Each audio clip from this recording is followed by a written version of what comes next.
Does that mean we're in for another treat next week? That was a hell of a 90 minutes. Do you know, for the neutral, isn't it just amazing? Absolutely brilliant. What was it like for you? Yeah, I mean, there's moments you enjoy and there's horrible moments in there as well.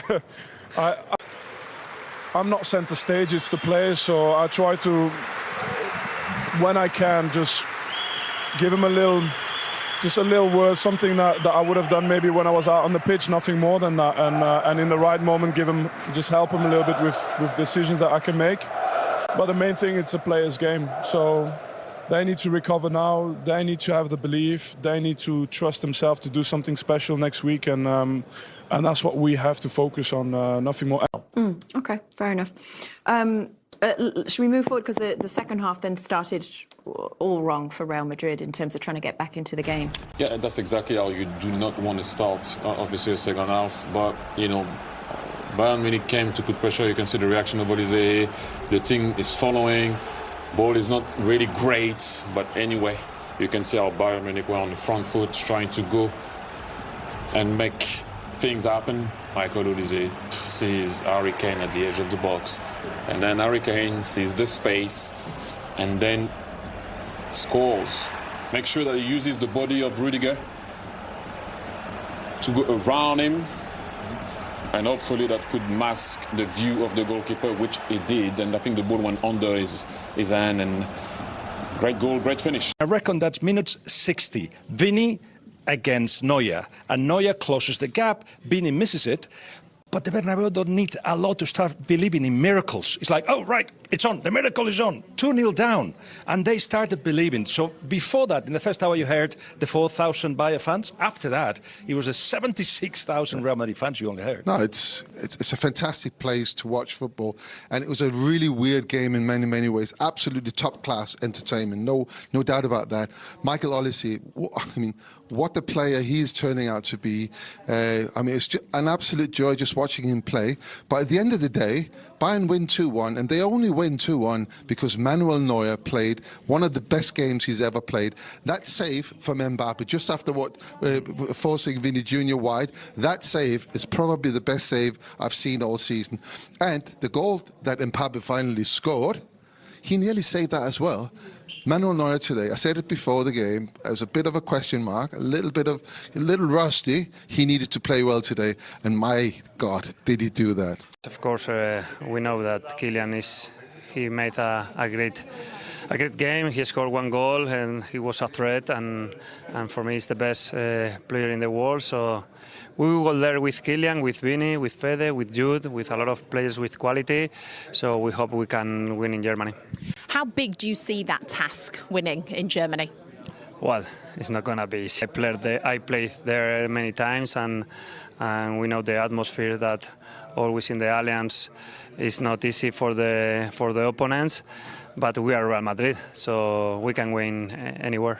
Overall, we can be really happy with the win, and we take this into next week. Are you confident you can see this out and reach the semi-final? Yeah, look, we're in a good position, but as always, it's a one-goal lead that can change really quick. So yeah, we have to stay focused. We have a big Bundesliga game away on the weekend, so now it's just about recovering, focusing on that, and then of course the time will come next week to try and perform like we did today. Okay, Harry, thanks for your time. What I like with it is he did not try to put any power, placed it, keep it on target, where the ball came from, goal. Do we expect Bayern Munich to take the same approach to the second leg next week? The chances come, Mbappe, yes. Jamie. Mbappe, yeah.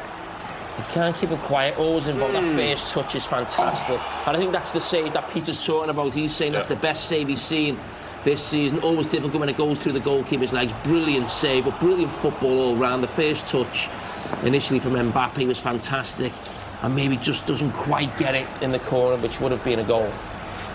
And then Mbappe again, Vinicius Junior gets the ball, Mbappe goes in behind him. As you can see here, he's going to go around to make sure that he can curve it and score. That's a difficult skill. All you need to do is go really low there or lift it, because usually goalkeepers go a bit low when that happens. And if you lift it, you might find the back of the net just a bit, but it's a tough one.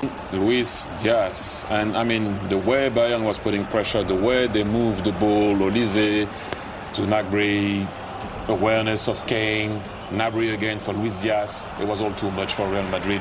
What a finish from Diaz. When they start to move the ball like that, 1-2 touch, interchanging passes, it's very difficult to stop Bayern Munich. Lovely finish, Titi? Yes. Just yes, caressed yes. it.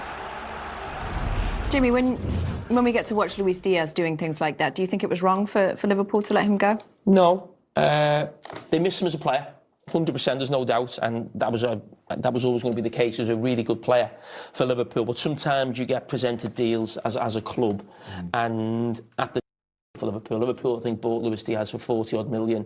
They'd had him for about four seasons maybe. He was due for a new contract, so he'd been on the same contract he'd been on since he'd come, so it wasn't on huge wages, and the next one would have put him on a real, big contract, and then Liverpool would have had him into his early 30s, which is probably not what they wanted. Mbappe again, Vinicius Junior gets the ball, Mbappe goes in behind him. As you can see here, he's going to go around to make sure that he can curve it and score. That's a difficult skill. All you need to do is go really low there or lift it, because usually goalkeepers go a bit low when that happens.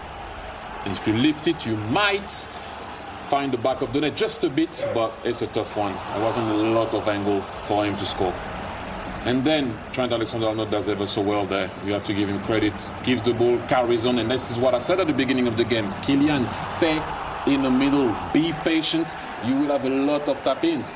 And if he does that more often than not, occupying that position like a number 9 will do. And by the way, what a ball from Trent. Oh, unbelievable. But if you're not there, that can't happen. We talked about it at the beginning, and finally he was patient, he was there. And yes, you can score wonder goals, but those goals also count. Tap-ins count. So Diaz just there at the end trying to claim it on the line, and then Musiala chance. Look at that from Elise. I mean, outstanding. Comes back, recycles, lovely little ball, and then he can't get the connection he desires, Musiala. But look at this, the way he just moves him.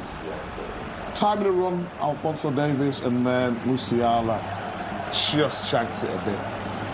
Are you confident you can see this out and reach the semi-final? Yeah, look, we're in a good position, but as always, it's a one-goal lead that can change really quick. So, we have to stay focused. We have a big Bundesliga game away on the weekend, so now it's just about recovering, focusing on that, and then, of course, the time will come next week to try and perform like we did today. Harry, thanks for your time. Maybe Rudiger is going to block it. You don't really see the ball. By the time you think too much, the ball is bouncing under your arm, and it's very difficult to take it. But what I like with it is he didn't try to put any power, placed it, keep it on target, where the ball came from, goal.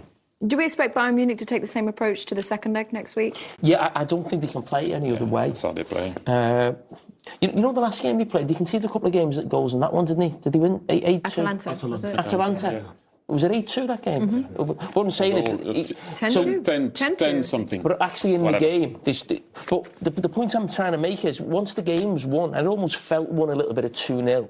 Normally, every team I think we've probably all played in will get everyone in their own half and just say, OK, we're not going to concede. They're going to have to take chances because they've got to try and get a goal.